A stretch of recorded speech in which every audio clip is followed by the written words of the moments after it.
Buenos días a todos. Hoy es la fecha en que termina el periodo constitucional del fiscal Chinchilla, reelecto. El Ministerio Público precisa de que el Congreso de la Nación le aporte a partir de mañana un nuevo fiscal general y un nuevo fiscal general adjunto. La Junta Nominadora hace un mes ya le entregó a los señores diputados los nombres de los 5 abogados que precalificaron para tan elevada investidura. En el Congreso no fue sino hasta 16 días después que anunciaron el nombramiento de una comisión especial para terminar de revisar los nombres y las trayectorias de dichos profesionales.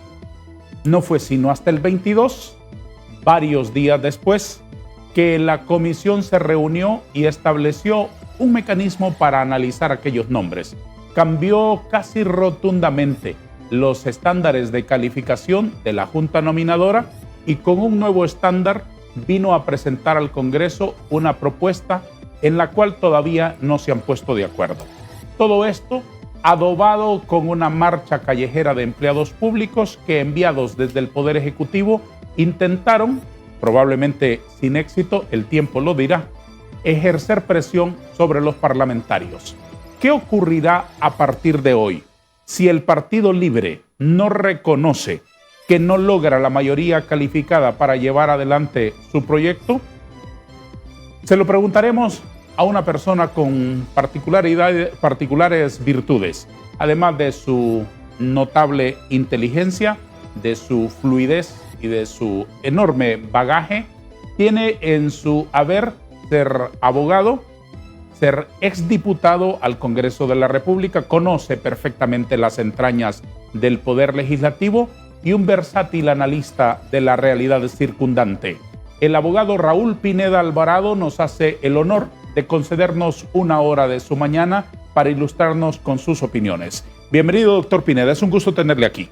Igualmente, don Darío. Hay que definir lo que debería pasar y lo que va a pasar. Lo que debería pasar es la implementación de un mecanismo legal sencillo establecido por la ley, donde ya hay una sucesión de un adjunto, y si el adjunto no puede o renuncia, entra el director de fiscales o el subdirector de fiscales. La ley es completa en este tema, pero ver la elección del fiscal como un acontecimiento normal y no como parte de un megaproyecto político que implica un cambio en la conducción económico y social del país es estar equivocado. El Ministerio Público es el componente del sistema de justicia más modesto, el que tiene menos recursos. Tiene 3 veces más presupuesto la policía que la fiscalía. Pero en este momento la idea es utilizar el Ministerio Público como parte de un modelo de control. Y en eso lo va a pelear Libre. Libre no va a ceder en su candidatura. El candidato que lleva Libre es el candidato del caudillo, Manuel Zelaya, el último caudillo.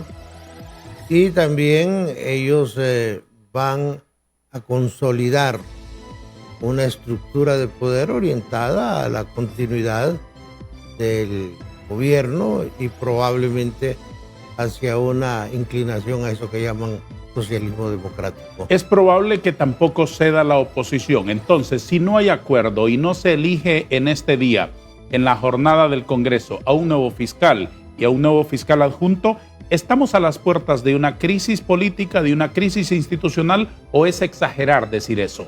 No, estamos a punto de la crisis de la crisis. En crisis hemos estado, pero tiene que volver los ojos a la elección de la directiva del Congreso. Ese proceso lo tiene en su agenda Libre. Ellos están en disposición de mover esa masa amorfa de lumpen que han traído a la calle para imponerse por la vía del poder, por la vía de la fuerza, a un sector que está jugando con las reglas tradicionales. El gran problema de Honduras es que las reglas cambiaron, el escenario cambió, la geopolítica cambió, y hay una nueva realidad que nosotros no acabamos de asimilar. Si Libre tiene que llegar a impedir la entrada de los diputados nacionalistas y sustituirlos por los suplentes, lo va a hacer. Como ¿Usted lo considera hizo probable la imposición de un fiscal a patadas? totalmente. Si lo hicieron con el presidente del Congreso, que es un cargo infinitamente más importante que el del fiscal, ellos lo van a hacer. De hecho, han llegado a lo despiadado de la torpeza de decir, si tenemos que utilizar procedimientos que no están en la Constitución, lo haremos. Eso lo dijo el secretario del Congreso y lo dio a entender el presidente del Congreso. Esa es la nueva realidad que los políticos tradicionales no quieren entender. Hace 30 días le llevaron al Congreso la nómina de los 5 abogados precalificados. Tardaron 16 en nombrar la comisión y tardaron 22 en que la comisión comenzara a andar. Siendo día 30 del mes, muchos diputados argumentan que todavía no tenían conocimiento ni siquiera de las hojas de vida, del andar de los abogados competidores que pretenden ser fiscal. Esta lentitud, esta carrera contrarreloj, ¿es diseñada por alguien aviesamente? Por supuesto. Esto forma parte, este es un pequeño segmento de un megaproyecto. De un megaproyecto que, como la dirigencia de Libre, parece que por milagro de equilibrio anda en 2 patas y a veces tienen que decir cosas que realmente generan un montón de alarmas y alertas. Ellos dicen, vamos a diseñar una transformación. Esa transformación no se hace en 4 años. Todo el mundo conoce a los asesores extranjeros que toman decisiones. La presidenta dijo, vamos a mantener relaciones con Taiwán, y los asesores dijeron, no, vamos a romper relaciones con Taiwán. Entonces el problema es que antes las decisiones se tomaban más endógenamente. Hoy las decisiones importantes se están tomando fuera. Y en ese orden de ideas, usted ve el panorama, los norteamericanos están preocupados y a veces indignados por lo que pasa en Guatemala, un gobierno de izquierda, Salvador, un gobierno con inclinación islámica, Nicaragua. Solo les queda Honduras como área de influencia, y aquí va a ser el escenario de la conflictividad. Parte de ese proceso tiene que ver con la elección de un fiscal. Y el problema de Honduras no es tener un fiscal, es tener un nuevo ministerio público. Usted no puede tener fiscales de carrera en los mercados viendo si el pescado que le van a vender está fresco o no, porque es un fiscal que tiene que ver con la protección del consumidor. Eso hacen los fiscales. Usted tiene que tener una fiscalía orientada a la política criminal del Estado. Desde luego. El problema de Honduras, tráfico de drogas, el problema de la extorsión, y en esa línea acomodar un ministerio público. Lamentablemente no se hace, pero desmembrar esto a un aspecto puramente formal, legal, es un error. Esto es parte de un proyecto político que se llama judicialización de la política. En toda Latinoamérica los presidentes los están eligiendo en los juzgados. En Guatemala el Ministerio Público declaró ilegal una persona jurídica como es un partido político, Semilla, sí. Lo declaró ilegal, inexistente. Esas nuevas realidades, la clase política de Honduras, que es generalmente cavernaria, no las quiere ver, pero la realidad viene como un tsunami y se le impone. Yo les comentaba, hoy llega una empleada doméstica a su casa y lo primero que le va a preguntar es cuál es el wifi.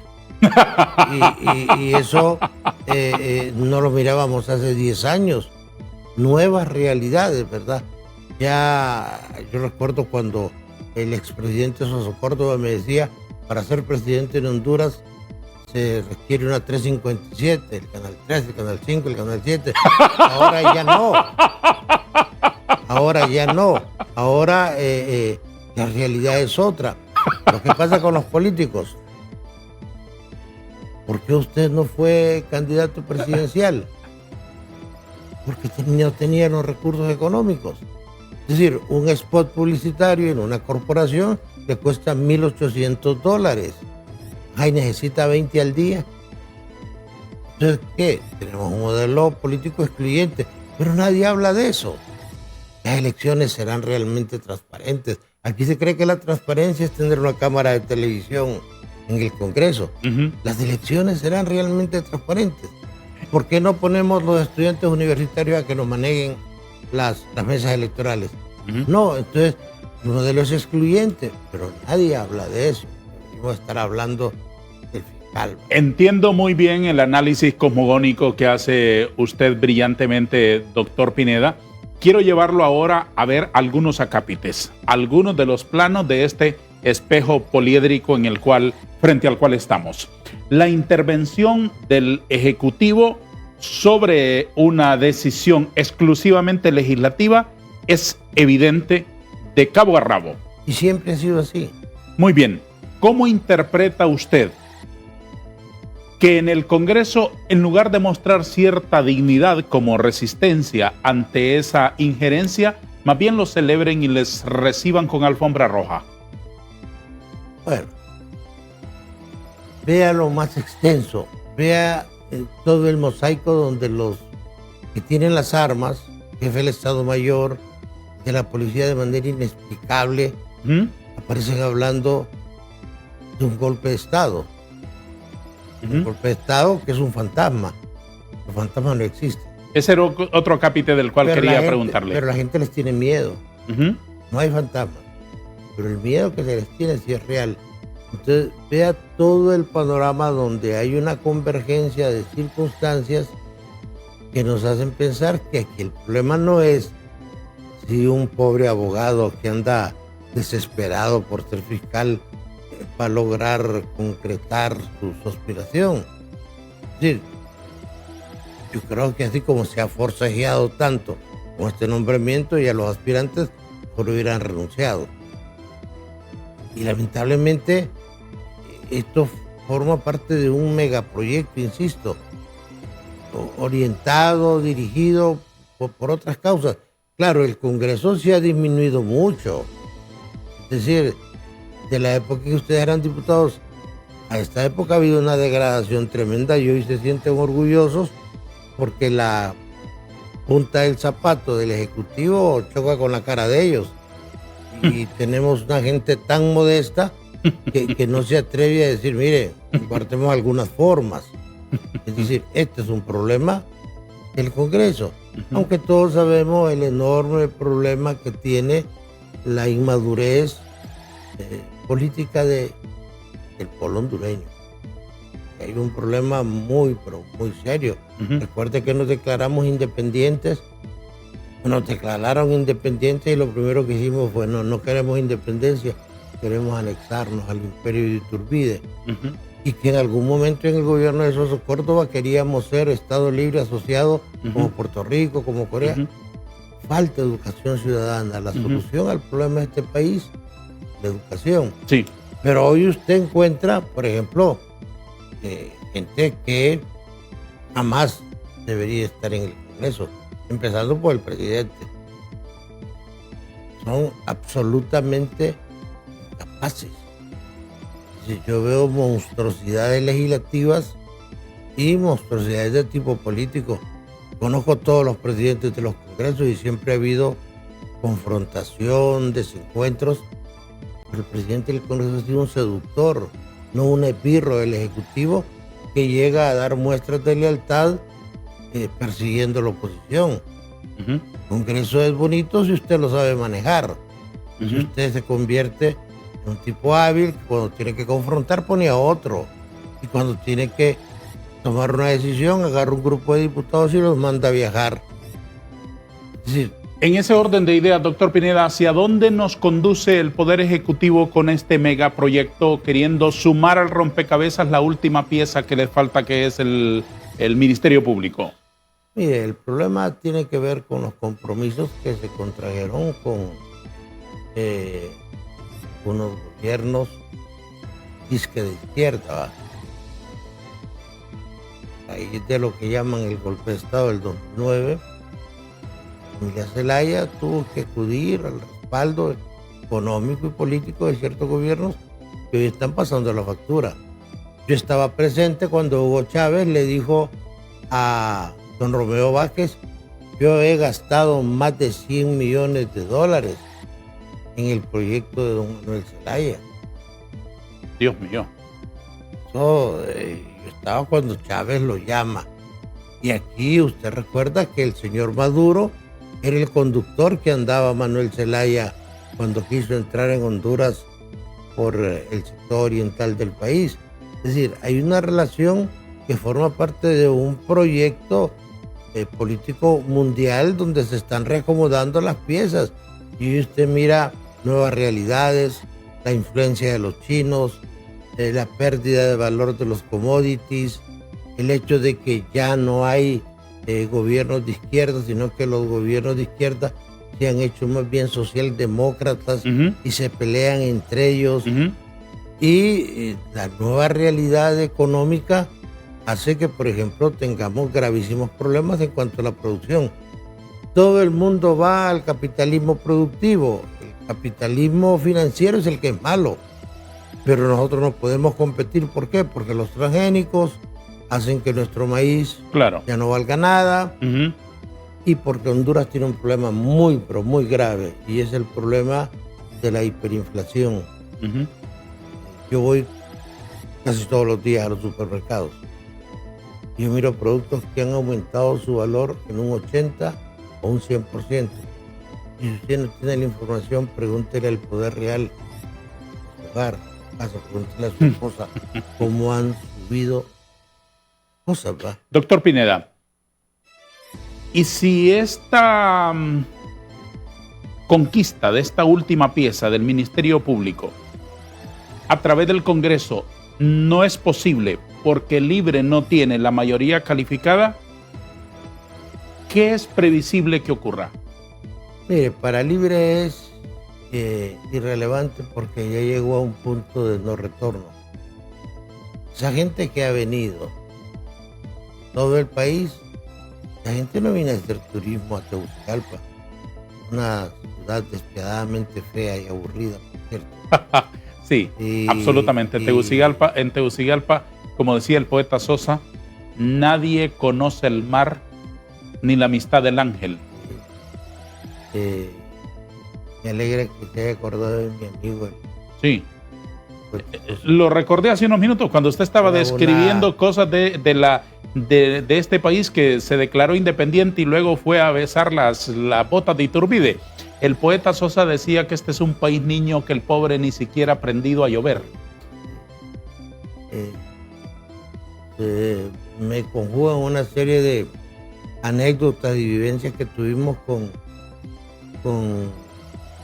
poeta que era un hombre muy hábil para poner apodos. Ah, sí. Era un hombre feroz para poner apodos. ¿Recuerda alguno? Sí. Cabro Prieto, Rata Gorda. ¿Nalgador? Un nombre tremendo. Tripón. Sí. Tenía sus enemigos, ¿verdad? Era un hombre que se obsesionaba con ciertos enemigos porque él era profesor universitario, pero no tenía título, pero era un sabio, ¿verdad? Y el sempiterno problema económico que hace que a veces gente brillante como él tenía que dedicar su tiempo a cosas más terrenales. Cerremos los micrófonos para que me cuenten los más sabrosos mientras vamos a una pausa, ¿le parece? Perfecto. 3 minutos nada más para la publicidad.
Abogado Pineda Alvarado, si hoy se llega a las 12 de la noche y no hay acuerdo, si no hay un fiscal general electo, ¿qué escenario se abre frente a nuestros ojos?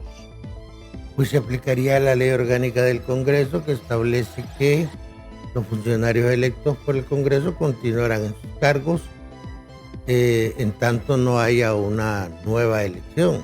Es decir, no pasaría nada. En este caso particular hay una coyuntura interesante, y es que en el gobierno anterior se eligió fiscal al abogado Chinchilla, pero también se le eligió magistrado de la Corte Centroamericana de Justicia, con sede en Nicaragua, lo que le da inmunidad diplomática. Es un cargo electo por 10 años, pagan muy bien, por cierto. Y el fiscal Chinchilla es magistrado de la Corte Centroamericana.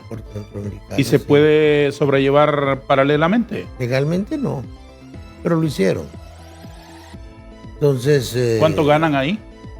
Ganan $10,000. ¿Cuántos magistrados elige cada país? 2. ¿Quién es el otro? Doña Vera Rubí. Creo que doña Vera Rubí. ¿Y a qué altura de los 10 años van? Pues entiendo que él ya va en la segunda mitad. Pero la Corte lo puede destituir porque es un nombramiento que hace la Corte Suprema. Pero como Nicaragua se ha convertido ahora en el refugio de todos estos personajes, algunos de ellos que hacen ostentación de sus millones, el beneficio de arroz más grande de Nicaragua es propiedad de hondureños que hicieron la diáspora cuando se llevaron a don Juan Orlando Hernández. Entiendo que el fiscal se está preparando para irse a desempeñar sus funciones a Nicaragua. ¿Quiénes son los de ese beneficio? ¿Exfuncionarios del gobierno anterior? Claro. Gente que ha ido a hacer fuertes inversiones y que renunció a la nacionalidad hondureña. Lo que no excluye la posibilidad de que Ortega, que no tiene muy buen concepto de don Manuel Zelaya y que tampoco tiene muy buena relación con el Partido Nacional, lo mande de vuelta si hubiese un fiscal que lo pidiese. Le he escuchado decir que si no hay elección de fiscal el día de hoy, todo continúa normal en el Ministerio Público continuar, porque el fiscal tiene que continuar de acuerdo a un artículo de la Ley Orgánica del Congreso. El Código Penal. Eso es teoría, doctor. En la práctica, ¿qué cree usted que ocurra? Van a elegir otro fiscal. El mundo real libre ha reiterado que sus bases no se retiran de Tegucigalpa hasta que no haya un fiscal. Libre no se va a someter a una derrota política después de que le ha ido mal con la ley de justicia tributaria, después que le ha ido mal con el tema del CAF, después que le ha ido una derrota más, no la aguanta Libre. Es que esta situación ha despegado o ha desplegado una serie de nuevas realidades. Por ejemplo, Libre no es el dueño exclusivo de la calle. Esa manifestación que hicieron, gente que llegó voluntariamente, demostró que pueden haber otros actores que vayan a la calle, porque en los últimos 20 años se han quitado 12 presidentes, no con golpes militares, sino desde la calle. La gente ha protestado y Evo Morales ha tenido que renunciar. Entonces, en los últimos 20 años, 12 presidentes latinoamericanos han tenido que irse porque no han soportado la presión popular. Se averiguó que el Libre no es una maquinaria monolítica, es una cosa terrible para Libre que don Jorge Cáliz haya hecho una conferencia de prensa. Entonces no es cierto que están unidos, que hay una disidencia.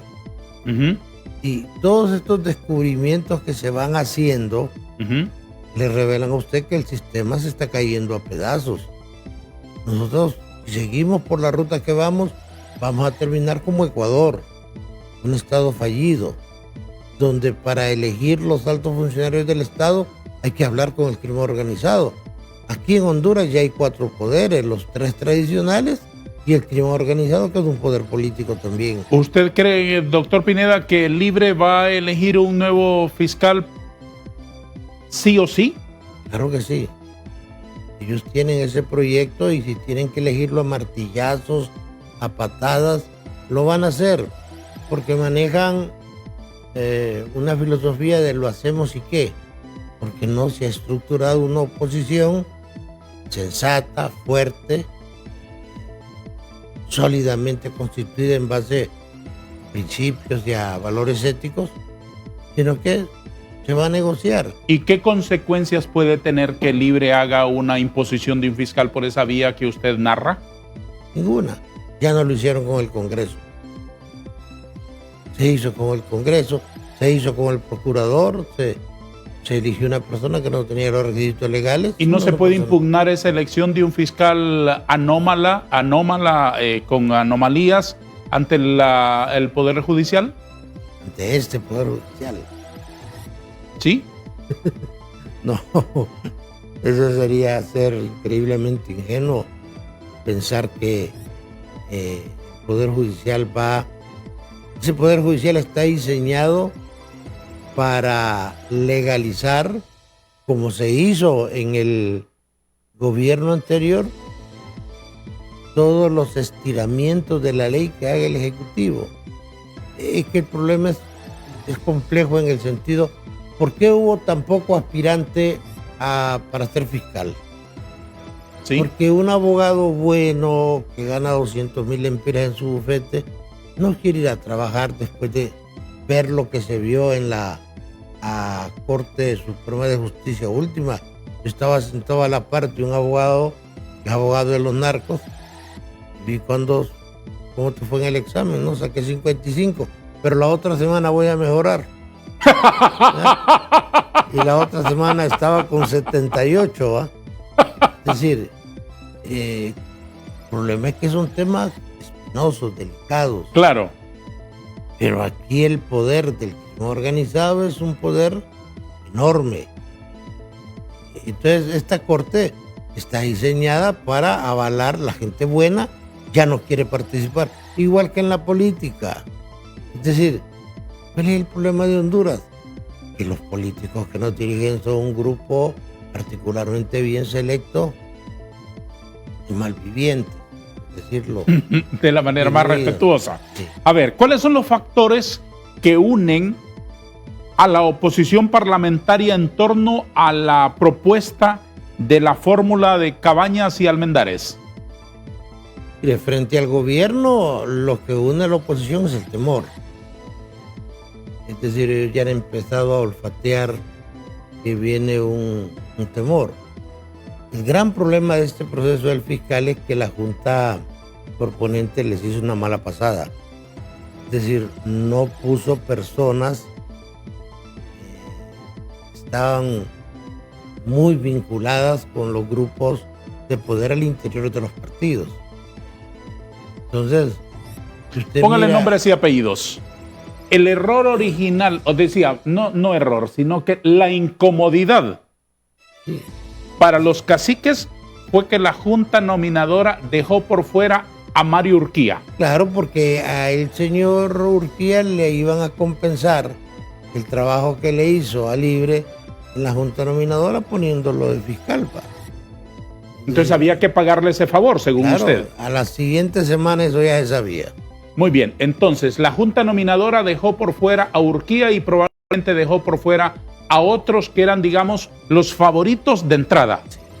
Entonces eso provocó un problema. Claro, es decir, contra todos los pronósticos, esta Junta proponente, yo no sé si de manera deliberada o accidental, le generó un gran problema a los políticos que manipulan estos cargos. Fue obvio que no celebraron con cohetes Por supuesto. la nominación de estos 5 abogados. Ningún partido lo celebró. Por supuesto. ¿Ah? Igual que se vio un fenómeno con la Corte Suprema. ¿Quién pudo haber dicho que el actual presidente de la Corte tenía posibilidades de ser presidente de la Corte? No se mencionaba. Es decir, no tenía la notoriedad, el background para...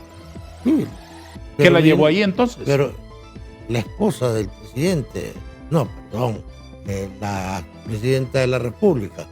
Ella fue la que tomó la decisión. ¿Lo traiciona el subconsciente, doctor? Sí, lamentablemente. Lo traiciona el subconsciente. La diabetes. La diabetes. ¿Verdad? Así se han hecho las cosas. Es decir, no es cierto. Mire, todo ese diseño de las juntas proponentes lo elaboré yo. Confiado, y yo he tenido dos grandes frustraciones. Una, el voto personalizado. Con Adán Palacios vamos a tener un buen congreso porque ahora usted va a poder votar uno por uno. Por don Darío Vanegas acá. Exclusivamente, con la foto, el nombre y todo. El congreso va a ser mejor. No es mejor. No es mejor. La Corte. No, ahora... En vez de que la elija una cofradía de políticos en el Congreso, mejor delegarle a la sociedad civil que nomine y que preseleccione. Yo aparecí en los canales de televisión diciendo, si mandan 45 buenos candidatos... Va a ser una cosa ideal. Los políticos solo van a poder escoger 15 buenos magistrados. No funciona así. No funciona, nos equivocamos. ¿Por qué no funciona así? Por la gente. La gente es la que nos falla. Ya vamos a llegar a letra más pequeña. Termino la respuesta que le pedí. ¿Cuáles son las razones que unen, además del miedo que me dijo, a la oposición en torno a la propuesta del abogado Cabañas y la abogada Almendares? Pues no constituyen una amenaza para nadie. Es decir, Marcio es hombre del sistema. Es un hombre que no ha sido militante. Don Marcio Cabañas, el propuesto por la oposición. Sí, no ha sido militante, es un hombre muy cercano al abogado Luis Rubí. Es un fiscal aceptable. La abogada Almendares tiene el aval del apellido. Tampoco es una persona a la que le van a dar órdenes. Ellos en el cargo se van a empoderar. Y ellos creen en eso, de que el fiscal tiene que ser valiente, independiente, objetivo. Que lo puedan hacer es otra cosa, pero ellos creen en eso. Doctor, pero es que con una... Vamos a ver, ¿cómo le llamo? Con una dirigencia de un país íntegra, honesta, con las manos limpias, con un pasado sin mayores cadáveres en el closet, es fantástico que se tenga un fiscal independiente. Claro. Es más, es fantástico tener un adversario allá fiscalizándole las uñas, ¿o no? Claro. Así debería funcionar. Si usted fuera el presidente del patronato del Llano del Conejo, por ejemplo, para mencionarle un barrio que usted estima mucho. Yo lo mira con cierta melancolía, con una dulce sensación de melancolía. Con una dulce sensación, sí. De melancolía. Sí, por supuesto, pero más al barrio arriba, doctor.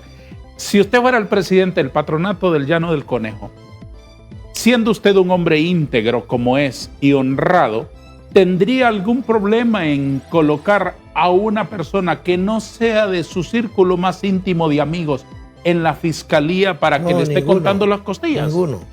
Entonces, más bien es una salvaguarda. Por supuesto. Es una salvaguarda que alguien que no es de mi filiación política... Por supuesto. Pero no funciona así, por los intereses. Mire, un fiscal es un pobre hombre. Se lo digo porque yo estuve 3 años como asesor del fiscal, que cuando llega a su escritorio tiene 1000 contratos. 1000 contratos de los que tiene que firmar. Cada 3 meses. Está revisando contrato por contrato, va a alquilar un local, van a alquilar vehículos, van a pagar compras. Es que el hombre pasa trabajando y luego le dice el político, fíjese que necesito que me ayude en esto. Y si no, yo lo aprieto allá en el Congreso con el presupuesto. ¿Cuál es el gran problema de los fiscales? ¿Por qué sacan a Luis Rubí? Porque cuando le dijeron, mire, aquí don Orlando quiere reelegirse porque la patria desesperadamente lo reclama, ¿verdad? Sí. No, hay que sacarlo. Al otro señor, Ovidio Navarro, lo sacan también. ¿Y usted a qué sale? Sale lleno de enemigos. Es decir, usted ve, y a mí me consta el caso de un fulano que llega por una maleta de dinero y le dice, mire, fiscal, fíjese que quiero que no me allanen esa casa ahorita. Y no, ¿qué hacer? No, no lo haga. Y deja olvidada la maleta.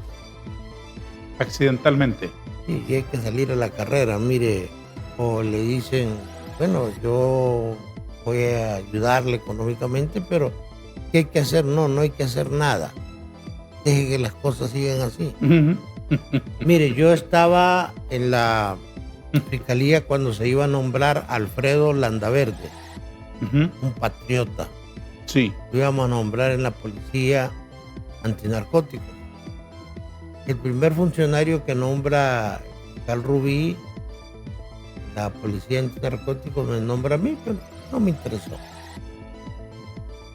Y ha llegado don Humberto Palacios Moya y he dicho a Luis Rubí, mire fiscal, dice el presidente, se nombra Alfredo Landaverde, se va a tener problemas. Tuvo que hacer, proceder, ¿Cuál presidente mandó a decir eso? Porfirio Lobo. Vamos a una pausa, la última de nuestro foro. Un minuto nada más y retomaremos la plática con el doctor Raúl Pineda Alvarado.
¿No elegir fiscal rompe el orden constitucional?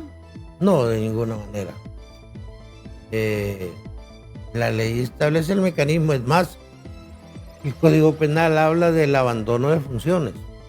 Es decir, no es cuestión de que el actual fiscal se va a ir del país a Nicaragua con un alegre compás de pies, como dice el Quijote. Ajá. No, él tiene que hacer el trámite, el procedimiento de no abandonar el cargo. Es decir, si alguien... Eso cabe también jurídicamente hablando, cabe en el caso del fiscal Chinchilla que fue reelecto.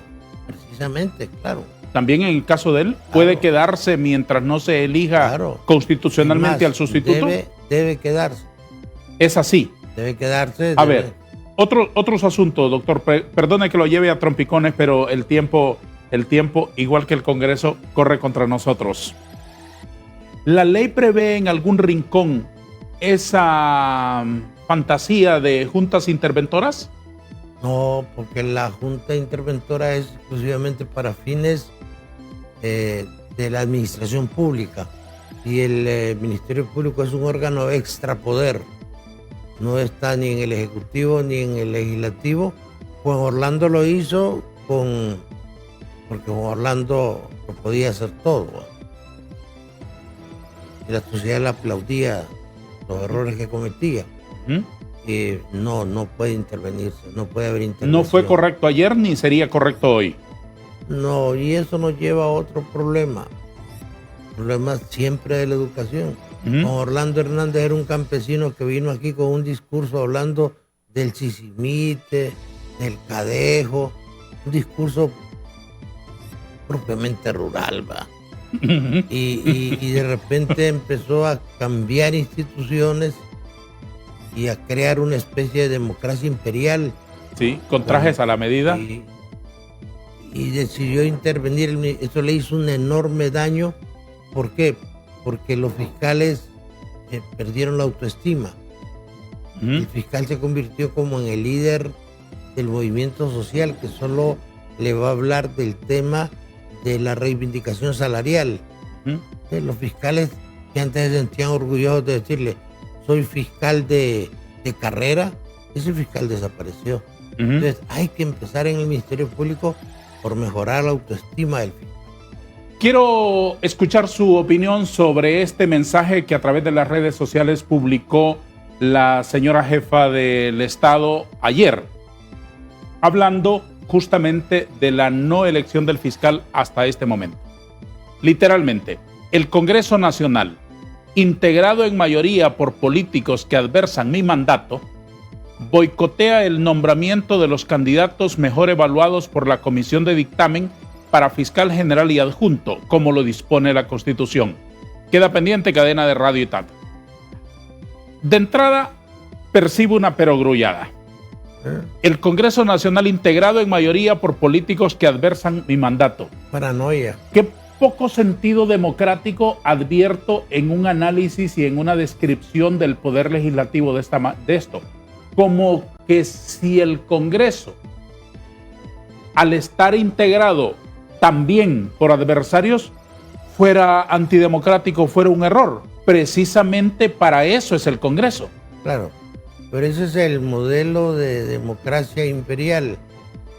Pero más que eso, vea ese mensaje subyacente, amenazante que se da en todo este proceso. Sí. Cadena nacional. Sí. ¿Para qué? Sí, ¿para qué? Luego lo otro, pero arriba estamos dejando un elemento. Arriba utiliza la palabra boicotea el nombramiento. Es decir, no es legítimo que usted en una bancada diga A y otro en otra bancada diga B. Hay algo más grave. Cuando todos piensan igual, alguien ha dejado de pensar. Por supuesto. Y estos no son nombrados, son electos. El problema es cuando yo no estoy consciente de lo que es un modelo republicano. Mira, la democracia es una utopía. En todas partes una minoría oprime a una mayoría. Pero el modelo republicano es fundamental porque es lo único que nos protege. Poderes independientes, complementarios, donde un poder respeta al otro. Desde luego. Pero ese es un irrespeto al Congreso, que es multipartidario, que es representativo y que está hecho precisamente para canalizar la disidencia y que no por la vía de la fuerza o de la guerra tengamos que resolver los problemas que se pueden resolver debatiendo en un foro como el Congreso. Por un lado. Por otro, yo creo que con espíritu democrático se debe de respetar la dignidad del voto en favor mío y en favor de mis adversarios. El mismo respeto merece el voto depositado por Carlos Flores que el voto depositado por Callejas en las elecciones del 89, por ejemplo. Claro. El mismo respeto. Pero es que usted se Es decir, pregunta, que otro haya decidido de otra manera no lo deslegitima democráticamente. don Darío, pero es que el otro problema es, ¿qué tiene que ver la presidenta en esto? Si el problema es la elección. Estamos de acuerdo, fiscal, estamos llegando muy lejos, pero esta es la realidad, doctor. el problema es del Congreso. Y que la presidenta se meta en este tema es como que usted ponga una mosca en el centro de un plato de leche. ¿Qué tiene que hacer? No es su problema. ¿Qué tiene que estar amenazando con cadenas de radio y con esa paranoia de que están contra su gobierno si el fiscal no tiene ninguna relación con el Poder Ejecutivo? Ninguna. Y que todo el que no crea como cree don Manuel es narcotraficante, oligarca, golpista, etcétera, etcétera. ¿Qué le parece? Creo que es un mecanismo de defensa bastante torpe. Mire, Libre no quiere aceptar una realidad. Libre ganó la elección por una coyuntura, simplemente porque las perdió el Partido Nacional, porque lo de Juan Orlando ya era insoportable y porque el Partido Nacional cometió el error de su vida cuando boicoteó el préstamo que le deberían hacer los bancos a Narrala, con la garantía de la deuda política. Lo cercaron y en un momento estábamos en mi casa Pedro Barquero, llegó don Salvador Narrala, ahí estaba don Luis Zelaya, estamos platicando. Dijo Pedro Barquero, solo tenemos 1 millón, no podemos ir a elecciones. Entonces empezaron a cabildear, no les prestaron el dinero. Entonces, en un acto de despecho, de frustración, de como lo quiera llamar, Narrala se fue a hablar con Zelaya y Zelaya lo engañó. Nosotros le decimos a Narrala, mire, vaya a ser diputado, no me vaya designado. No, decía Manuel, ya me dijo que yo soy el que voy a mandar. Y le dice a Xiomara, ¿verdad, Xiomara, que no te gusta la política? Y ella le contestaba, no, a mí no me gusta la política, no quiero saber nada de eso. Sin embargo, no le cumplieron y aquí no pasó nada. Es importante que Libre tenga que revalorarse si quiere ser opción electoral. Le pido una valoración sobre esta nueva práctica de una comisión parlamentaria calificando con porcentajes.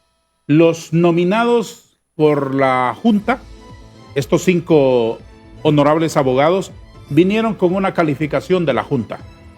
Luego el Congreso aparece, me parece de forma inédita, no tengo yo memoria de un antecedente, colocándole un número, una calificación, un porcentaje a cada uno sobre el cual se quiere sustentar ahora el argumento de la señora Castro de Zelaya, diciendo que hay que votar por el más valorado, por el de mejor puntaje de la comisión del Congreso, no de la Junta Nominadora. Y en ese sentido, como traje mandado a hacer con anticipación, con premeditación, justamente aparece que el mejor calificado, el mejor puntuado en la comisión legislativa es justamente el que quiere don Manuel Zelaya como fiscal. ¿Qué le parece esto? Mire, es un absurdo. Para mí uno de los grandes problemas es que cada vez el trabajo del diputado es más complejo. Hoy hay textos muy extensos sobre cómo hacer un dictamen, cómo hacer una investigación. Hoy ser diputado no es como antes. De hecho, usted va a ver que las grandes figuras políticas son diputados modestos. Yo le tengo un gran cariño y mucho respeto a Mundo Orellana, por ejemplo, porque es un diputado modesto. Carlos Flores, Jorge Reina, José Simón Ascona. Son figuras políticas, pero la diputación requiere un conocimiento y una formación específica. Es absurdo que a usted en una comisión supuestamente técnica lo entrevisten, lo evalúen, le hagan un test, que después vaya al Congreso a repetirse el proceso. ¿Para qué? Si ese dictamen no tiene ningún sentido, porque usted dictamina las leyes. Pero cuando hace una propuesta de candidatos, el Congreso tiene el espacio y la discrecionalidad de escoger al último o escoger al primero. De acuerdo. Ya la decisión es política, pero no hacer una calificación. ¿Qué capacidad tiene un médico para calificar las condiciones que van? Esto es tan complejo. Y más grave aún, si me permite, calificarlo por los 15 minutos en que tomó la palabra frente a un grupo de diputados, con los nervios y el estrés que eso supone. Dos preguntas finales, doctor. ¿Qué le parece que hoy en las jefaturas de las Fuerzas Armadas, en vez de tener militares activos, tenemos militares activistas?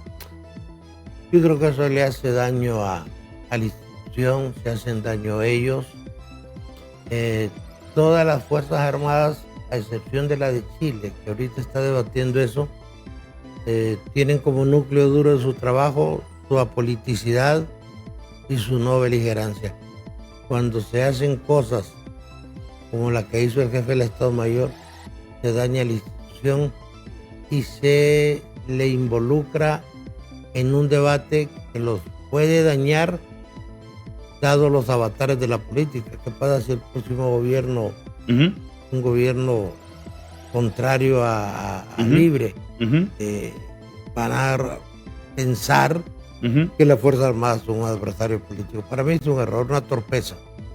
Doctor, se tiene el pensamiento desde la oposición que nominar a un funcionario para determinada institución garantiza equilibrio. Dicen los liberales, si ponemos un liberal en el Consejo Nacional Electoral, en el Tribunal Superior de Cuentas, en el registro de las personas o en cualquiera de estos pastelitos que se reparten, vamos a tener un contrapeso. Si tenemos 7 magistrados en la Corte Suprema de Justicia, la oposición, vamos a tener un contrapeso. Lo mismo están pensando ahora. Si ponemos un fiscal de la oposición, por decirlo en términos muy simples, vamos a tener un contrapeso. Desde mi punto de vista, eso no es garantía, porque el poder domestica. ¿Qué dice usted que sabe mucho más que yo? Una cosa es el candidato y otra cosa es el funcionario. Yo siempre hago referencia a una magistrada de la Corte del Partido Nacional que cuando se estaba postulando dijo en una reunión: si yo tengo que comerme un expediente contra un nacionalista, yo me lo como. Cuando vino el caso Pandora, fue un grupo de diputados a hablar con ella y le dijo que querían algún tipo de ayuda. Que era la hora de comer. Y ella les dijo que definitivamente no se podía. Y estaba ahí para poner, para aplicar la ley, que es un error de los políticos. Algo se nos quedó. Respecto a la evaluación, evaluar un fiscal no es fácil. Usted tiene un problema en la fiscalía y es la relación que hay entre policías y fiscales. La mentalidad del policía ha permeado mucho la mentalidad del fiscal. Entonces usted va a ver que las fiscales están casadas, tienen relaciones sentimentales con los policías. Entonces, a la hora de una evaluación, usted no solamente tiene que ver los conocimientos o lo que pasa en Honduras. Usted va a salir muy bien evaluado si no hace nada, pues no tiene problemas con nadie, si es un anodino, si es un hombre que se hace el muerto ante todos los conflictos, usted va a salir bien. Entonces las comisiones estas juzgan papeles. No debería ser así. Y ese tipo de situaciones, en un país modesto, pequeño como Honduras, se puede superar con el conocimiento que usted pueda tener de un candidato. Ahora, sí es necesario algo, revisar todo el sistema.